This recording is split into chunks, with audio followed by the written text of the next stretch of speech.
नदी में एक मगरमच्छ हमेशा घूमता रहता था। उधर पानी पीने आई हुई हर एक जानवर को वो मगरमच्छ पानी में खींच लेता था। आगे आगे उस मगरमच्छ के बारे में जानकर उधर कोई भी नहीं आता था। तब से वो मगरमच्छ कोई मेरे हाथों में आ जाए और मेरा भोजन बन जाए करके राह देखता था।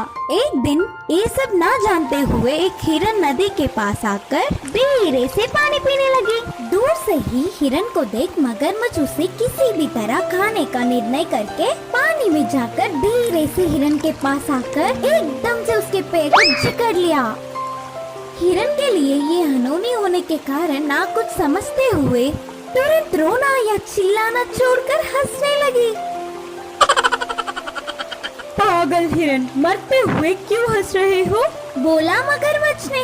मगरमच्छ मामू, पागल मैं हूँ या तुम? तुमने मेरे पैर समझकर लकड़ी को काट रहे हो, फिर हंसो नहीं तो और क्या करूँ? बोलकर हिरन फिर से हंस रहा था। हिरन के हंसने से मगरमच्छ का अहंकार टूटा।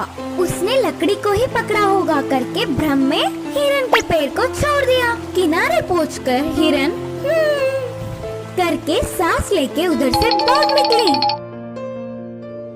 फिर उधर किसी लकड़ी ना होने के कारण हिरन ने उसे धोखा देकर चली गई। जानकर मगरमच्छ गुस्सा हो गया।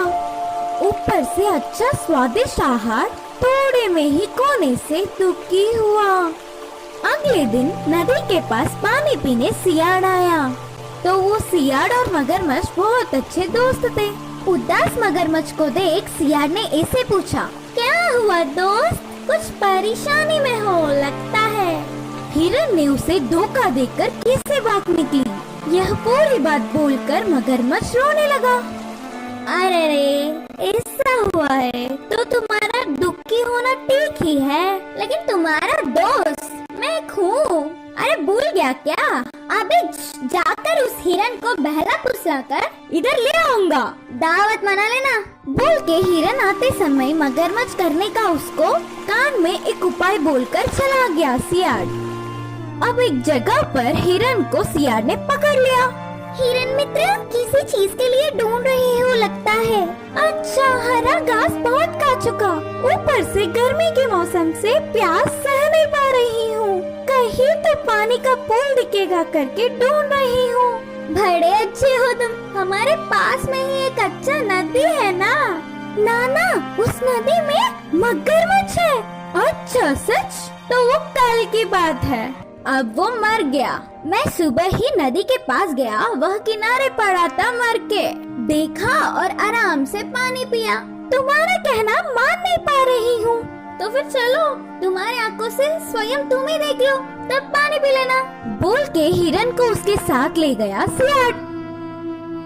हिरन ने दूर से देखा, सच में मगरमच्छ मरा पड़ा दिखा। दूसरी बार निर्धारित करने के लिए थोड़ी पास गई, उसमें हलचल ही नहीं था। फिर भी संदेह नहीं गया। हिरन ने उसकी बुद्धि का उपयोग कर कहा, अगर मगरमच्छ मरता तो उसके मुंह से उफ उफ करके आवाज निकलती है ना। हिरन को मनवाने के लिए मगरमच्छ उफ उफ उफ उफ उफ करके आवाज निकलने लगा। तुरंत हिरन दूर भाग के कहा कि रोको तुम्हारा नाटक, मरने वाला कोई भी जानवर आवाज करता है क्या? मेरे बातों को दूसरी बार मान गया। इस मगरमच्छ की नादानता को देख सच में हंसी आ रही है। इस बार भी मेरी बुद्धि से किसी भी तरह बच गई। अब से मुझे बहुत सतर्क रहना चाहिए। बोल के तुरंत उधर से भाग निकली।